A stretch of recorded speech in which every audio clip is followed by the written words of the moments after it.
본문 말씀 열왕기하 21장 말씀 교독하시겠습니다. 므낫세가 위에 나아갈 때에 나이 12세라 예루살렘에서 55년을 치리하니라. 그 모친의 이름은 헵시바더라. 므낫세가 여호와 보시기에 악을 행하여 여호와께서 이스라엘 자손 앞에서 쫓아내신 이방 사람의 가증한 일을 본받아서 그 부친 히스기야의 헐어버린 상당을 다시 세우며 이스라엘 왕 아합의 소위를 본받아 바알을 위하여 단을 쌓으며 아세라 목상을 만들며 하늘의 일월 성신을 숭배하여 섬기며 여호와께서 전에 이르시기를 내가 내 이름을 예루살렘에 두리라 하신 여호와의 전에 단들을 쌓고 또 여호와의 전 두 마당에 하늘의 일월 성신을 위하여 단들을 쌓고 또 그 아들을 불 가운데로 지나게 하며 점치며 사수를 행하며 신접한 자와 박수를 신임하여 여호와 보시기에 악을 많이 행하여 그 진노를 격발하였으며 또 자기가 만든 아로새긴 아세라 목상을 전에 세웠더라. 옛적에 여호와께서 이 전에 대하여 다윗과 그 아들 솔로몬에게 이르시기를 내가 이스라엘 모든 지파 중에서 택한 이 전과 예루살렘에 내 이름을 영원히 둘지라. 만일 이스라엘이 나의 모든 명령과 나의 종 모세의 명한 모든 율법을 지켜 행하면 내가 그들의 발로 다시는 그 열조에게 준 땅에서 떠나 유리하지 않게 하리라 하셨으나 이 백성이 듣지 아니하였고 므낫세의 꾀임을 받고 악을 행한 것이 여호와께서 이스라엘 자손 앞에서 멸하신 열방보다 더욱 심하였더라. 여호와께서 그 종 모든 선지자들로 말씀하여 가라사대 유다 왕 므낫세가 이 가증한 일과 악을 행함이 그 전에 있던 아모리 사람의 행위보다 더욱 심하였고 또 그 우상으로 유다를 범죄케 하였도다. 그러므로 이스라엘 하나님 여호와가 말하노니 내가 이제 예루살렘과 유다에 재앙을 내리리니 듣는 자마다 두 귀가 울리리라. 내가 사마리아를 잰 줄과 아합의 집을 달인보던 추로 예루살렘에 베풀고 또 사람이 그릇을 씻어 엎음같이 예루살렘을 씻어 버릴지라. 내가 나의 기업에서 남은 자를 버려 그 대적의 손에 붙인즉 저희가 모든 대적에게 노략과 겁탈이 되리니 이는 애굽에서 나온 그 열조 때부터 오늘까지 나의 보기에 악을 행하여 나의 노를 격발하였음이니라 하셨더라. 므낫세가 여호와 보시기에 악을 행하여 유다로 범하게 한 그 죄 외에 또 무죄한 자의 피를 심히 많이 흘려 예루살렘 이 가에서 저 가까지 가득하게 하였더라. 므낫세의 남은 사적과 무릇 그 행한 바와 범한 죄는 유다 왕 역대 지략에 기록되지 아니하였느냐. 므낫세가 그 열조와 함께 잠에 그 궁궐 동산 곧 우사의 동산에 장사되고 그 아들 아몬이 대신하여 왕이 되니라. 아몬이 위에 나아갈 때에 나이 22세라 예루살렘에서 2년을 치리하니라. 그 모친의 이름은 무슬레메시라 욥바 하루스의 딸이더라. 아몬이 그 부친 므낫세 행함 같이 여호와 보시기에 악을 행하되 그 부친의 행한 모든 길로 행하여 그 부친의 섬기던 우상을 섬겨 경배하고 그 열조의 하나님 여호와를 버리고 그 길로 행치 아니하더니 그 신복들이 반역하여 왕을 궁중에서 죽이매 그 국민이 아몬 왕을 반역한 사람들을 다 죽이고 그 아들 요시야로 대신하여 왕을 삼았더라. 아몬의 행한 바 남은 사적은 유다 왕 역대 지략에 기록되지 아니하였느냐. 아몬이 우시야의 동산 자기 묘실에 장사되고 그 아들 요시야가 대신하여 왕이 되니라. 아멘. 예, 오늘 진노의 방아쇠를 당기다라는 제목으로 말씀의 은혜를 나누고자 합니다. 예, 오늘 말씀은 히스기야 이스라엘 역사상에 정말 선한 왕, 새 왕을 꼽으라고 한다면 다윗과 히스기야 그리고 요시야 왕을 들 수가 있죠. 이 히스기야 왕 다음에 이어 왕이 된 므낫세의 통치 기간, 그 기간이 어떠했는지를 오늘 보여주고 있습니다. 자, 첫 번째로 므낫세는 이스라엘 역사상에 가장 오랫동안 통치했던 왕이에요. 12살에 왕이 되어서 55년을 치리했다. 이스라엘 역사상 남북 왕조 가운데 55년을 치리한 왕은 없습니다. 이렇게 오랫동안 치리했던 왕이 정말 히스기야 같이 선한 왕이었다면 정말 이스라엘 역사가 새롭게 됐을 텐데 그런 생각이 들죠. 그런데 아버지 히스기야는 그렇게 선한 왕이었는데 하나님 보시기에 정말 정직히 행했다, 전심으로 나를 쫓았다, 이런 좋은 평가를 받았는데 그 아들에 이르러서는 완전히 상상을 할 수 없을 정도로 악한 왕의 모습을 보여줍니다. 자, 그 첫 번째로 그 부친 히스기야의 헐어버린 산당을 다시 세웠다. 산당을 다시 세웠다. 이 이스라엘 역사상에, 남유다의 역사상에 산당이 얼마나 헐어버리기 힘들다는 것을 아는 사람은 진짜 통탄할 일이죠. 이 산당을 왜 헐었는지, 아버지 히스기야 때 이 산당을 왜 헐었는지, 이 산당을 헐기까지 무슨 위험을 감수했는지, 어떤 대가를 치렀는지를 이 아들이 알았다면 이렇게 하진 않았을 거예요. 그러니까 히스기야의 신앙이 므낫세에게 완전히 단절되어 버렸다는 것을 볼 수가 있죠. 아버지의 신앙이 어떤 신앙이었는지를 전혀 이어받지 못한 아들이었다, 므낫세는. 자, 당신이 헐어버린 산당을 만일에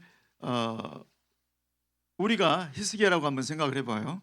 자, 그런데 우리 아들 세대, 멀리 3, 4대 후도 아니고 우리 아들 때 내가 목숨을 바쳐서 내 지지 기반 세력들을 다 잃어버릴 수 있는 위험을 무릅쓰고 없애버린 산당을 내 아들 때에서 다시 그 산당을 세울 수도 있다는 얘기죠. 도대체 히스기야하고 므낫세는 어떤 부자 관계였길래 이렇게 되었을까? 자, 히스기야가 선지자 이사야의 선지자의 이런 경고를 듣죠. 당신이 바벨론 사절단에게 하나도 남김없이 보여주었다. 이 얘기를 듣고, 히스기야가 그렇게 했다는 얘기를 듣고 언젠가 이런 날이 이를 것이다. 당신의 열조들이 쌓아왔던 이 보물들, 이것들이 다 바벨론으로 하나도 없이 옮겨가는 날이 올 것이고, 당신의 몸에서 날 자들, 그 후손들 중에 바벨론에 끌려가서 환관이 되는 그런 날이 올 것이다. 이런 얘기를 들었을 때 히스기야 왕의 반응을 한번 생각해 보세요. 그 말이 선하니이다. 그 말 좋습니다. 그러면서 내가 사는 날에 태평과 진실이 있을진데 어찌 선하지 아니하리요. 자, 그런 날이 미래에 언젠가 온다고 해도 내가 통치하는 이 시간, 내가 사는 이 시대만큼은 태평과 진리가 있다면 그게 선하다는 거예요.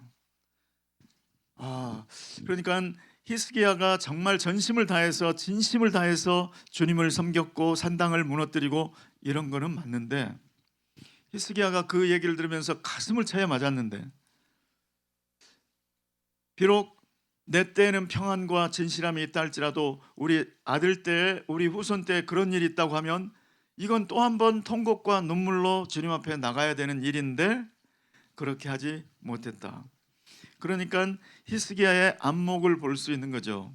교육은 원래 100년을 내다보고 해야 되는 것이 교육인데, 히스기야는 내가 사는 내 통치 기간만 태평세월 진실함이 지켜진다면 괜찮습니다, 이런 거죠.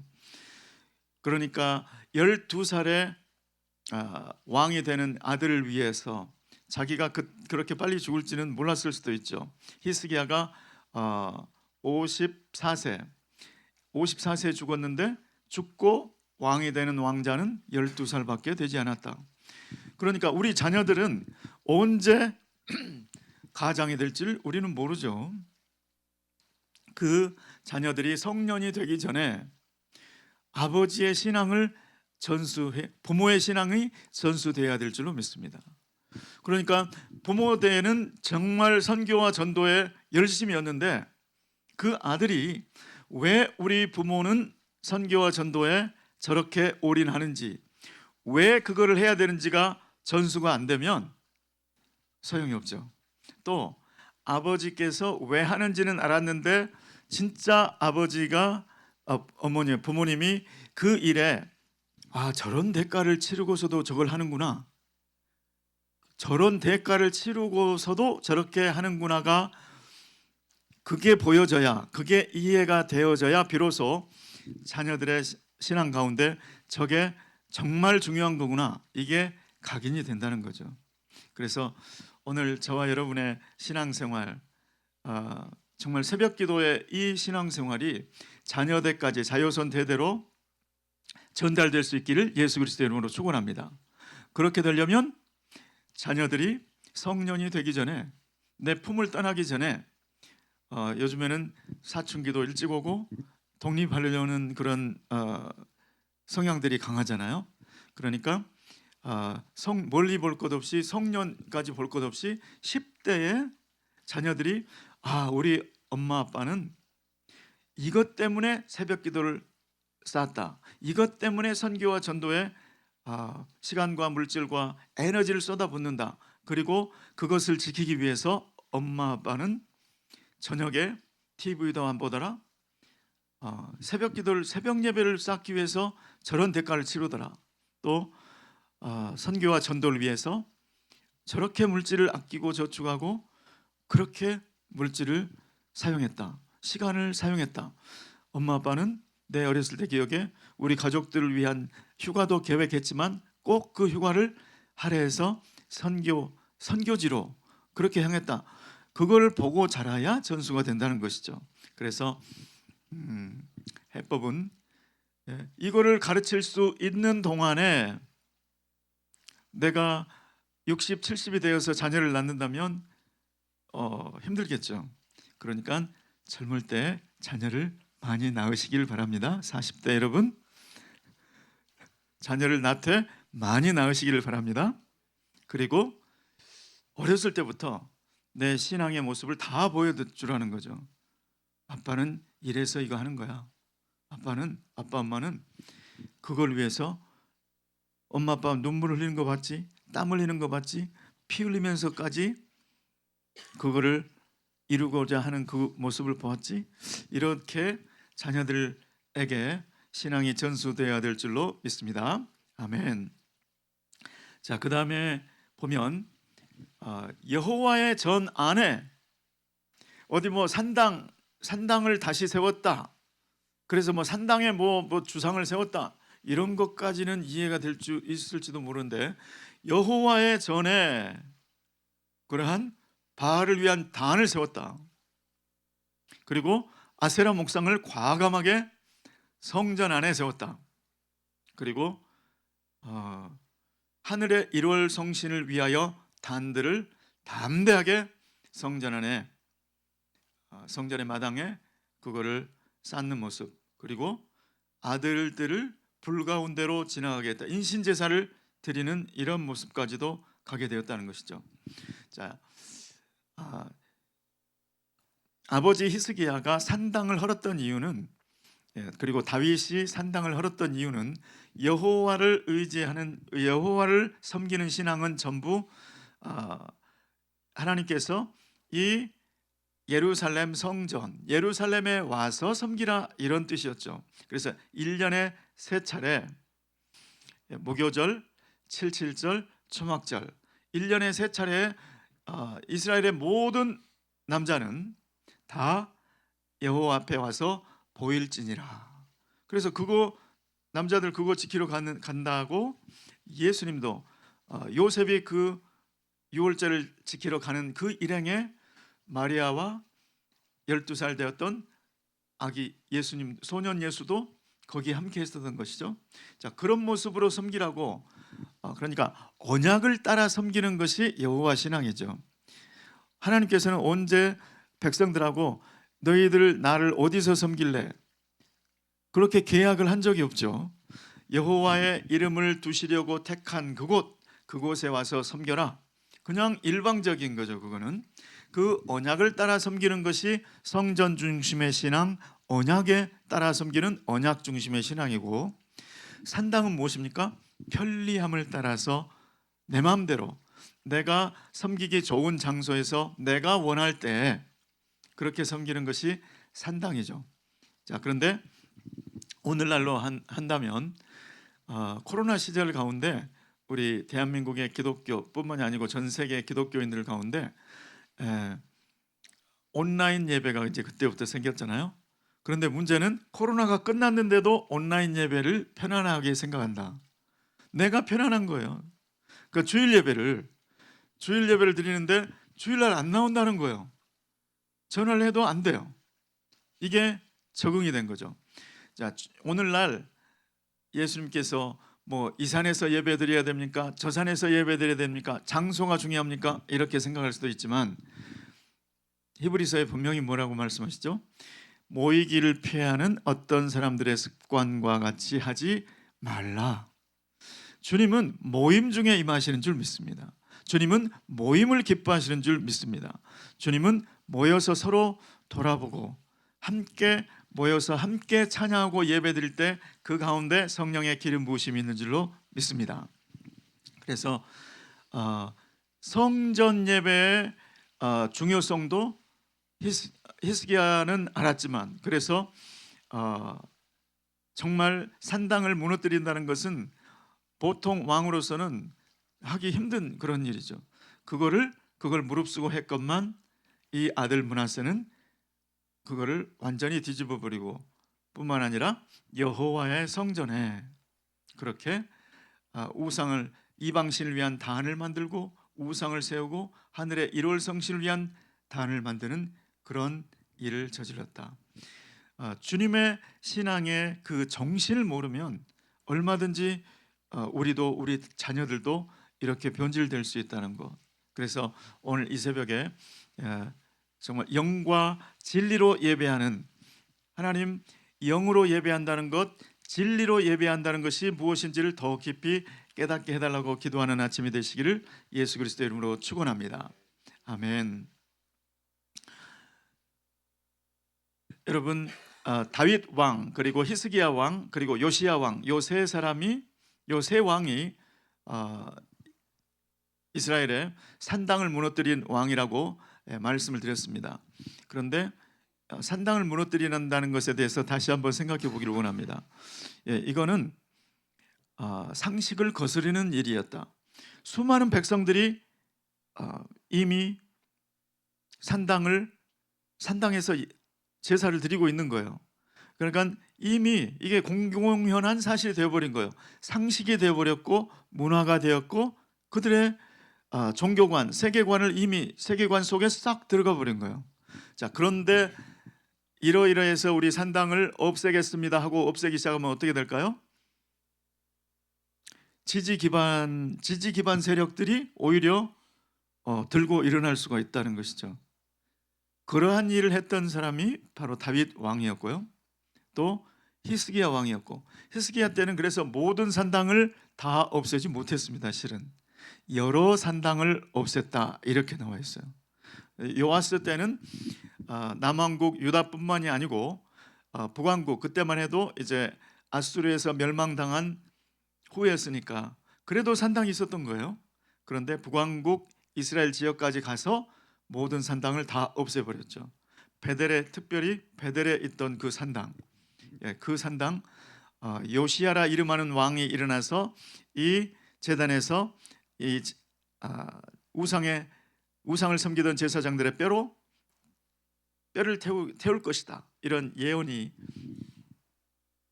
선포되었던 그곳에서 과연 그런 일들을 행하는 모습을 볼 수 있습니다. 자, 우리 예수 믿는 사람들은 마치 우리 대한민국의 이러한 다윗과 같이, 히스기야와 같이, 또 요시야 왕과 같이 영적으로 지도적인 위치에 있는 줄 믿습니다. 우리 교회, 기독교 교인들이, 성도들이 어떻게 하는가가 이 대한민국의 미래를 결정지을 줄 믿습니다. 우리 이제 이 이스라엘의 역사를 보면 이스라엘 남왕국 유다의 역사는 약 400년 정도 되죠. 그런데 지금 어디까지 왔느냐? 요 므낫세가 55년을 통치하고 나면 이제 BC 586년에 바벨론 느부갓네살 왕에 의해서 남왕국 유다가 멸망할 때까지 약 55년 남았어요. 이 55년 통치가 끝나면 55년 만에 이사야 선지자의 말대로 예루살렘을 맑게 씻어버릴 날이 올 거예요. 1948년에 대한민국은 건국이 되었습니다.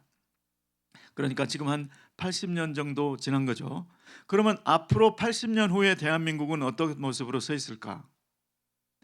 대한민국이 그때까지, 그러니까 2100년쯤 되었을 때, 그때까지도 예수님이 만일에 안 오셨다 하면, 가정하면, 그때도 대한민국이 처음 세워졌던 것처럼 민주주의 공화국으로,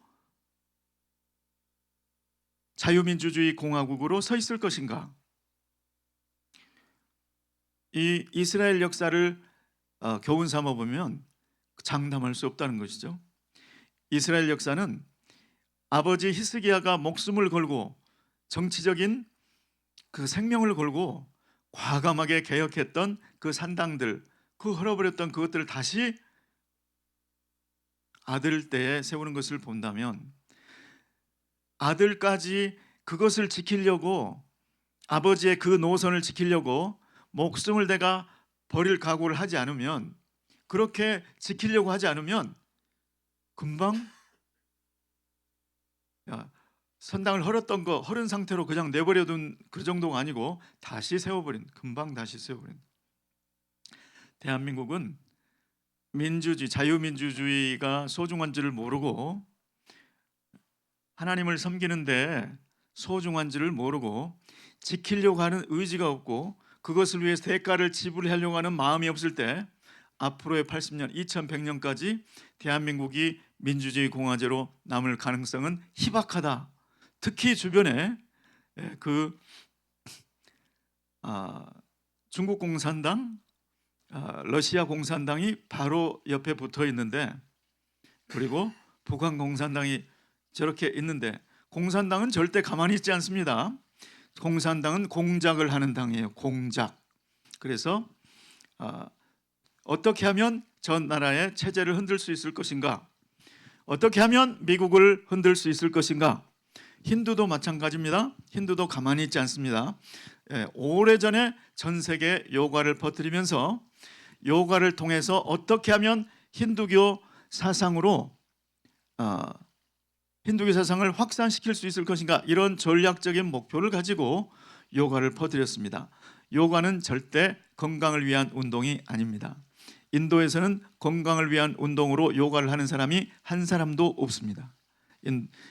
힌두가 그거를, 요가를 통해서 힌두이즘을 확산시킬 목적으로 전략적으로 택한 것이지, 그러니까 미국이 이걸 모르고, 대한민국이 이걸 모르고, 지킬 의지가 없는 사람들이, 점점 지킬 의지가 희박해져 있는 사람들이 늘어나는 가운데, 전략적인 목표를 가지고, 어젠다를 가지고 치밀하게 주도 면밀하게 접근해오고 공략해오는 그 세력을 어떻게 감당할 수가 있겠습니까? 무너지는 것이죠. 이렇게 되는 것입니다. 저는 대한민국의 희망은 기독교에 있다고 믿고 있습니다. 바로 새벽 예배에 부르짖는 여러분에게 있다고 믿고 있습니다. 주님은 최고의 관심이 교회에 있습니다. 교회 성도들이, 내 이름으로 일컫는 내 백성들이 어떻게 하는가? 신앙을 지키려고 피를 흘릴 각오도 되어 있는가? 땀과 눈물뿐만이 아니라 피를 흘릴 각오도 되어 있는가? 대한민국의 기독교인들은 지금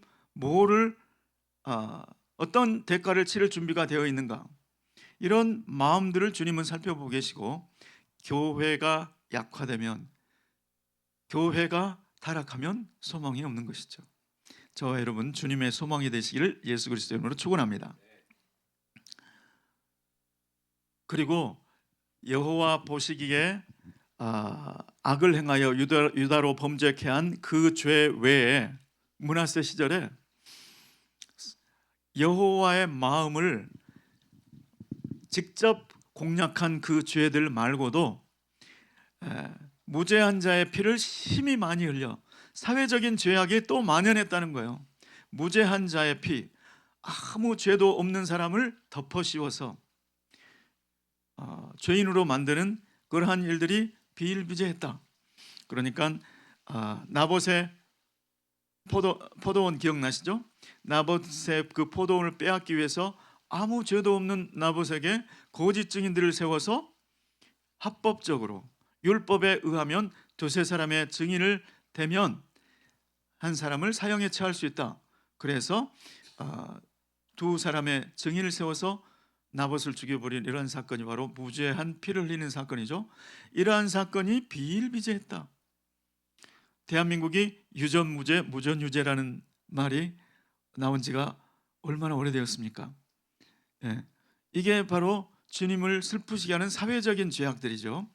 예, 이러한 죄까지 다 해서 하나님께서는 이거를 하나님께서는 블랙박스처럼 어느 날 갑자기 심판 이렇게 하시는 분이 아니죠. 너희들이 이러하게 했기 때문에 그거를 선지자들을 통해서 계속 가르쳐주고, 그렇기 때문에 이제 내가 나의 남은 자들을 버려서 그 대적의 손에 붙일 것이다. 예루살렘을 씻어버릴 것이다. 이제 액션에 돌입했다는 거예요.